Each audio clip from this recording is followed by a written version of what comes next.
we've actually created an algorithm to do this. So now I've got 1, 1, 1. This is where I would love to have you do MATLAB. This is how this class should be done if we were really serious about teaching this, if we were like, oh yeah, we want these students to actually know this material.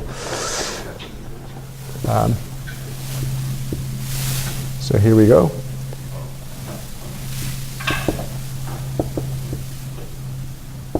Oh, sorry. I think that was 0.3, 0, and then this was like 1.89, 0.18.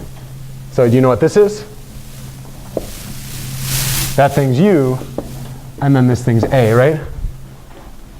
So now we've factorized our matrix A as an upper triangular matrix and a lower triangular matrix. And then this is really interesting. We had A times the vector, what was the the non-singular linear systems problem? A times X equals B. If and only if, well, what was A?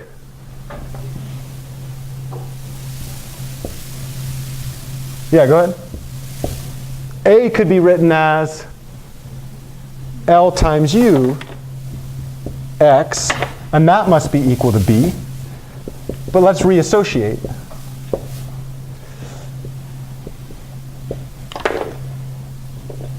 We don't really know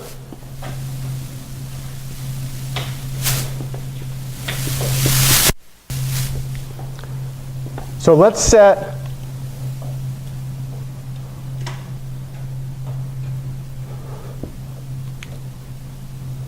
Ly equal to B. And then what we'll do is we'll find U times X equal to Y. Anybody see something special about those two non-singular linear systems problems?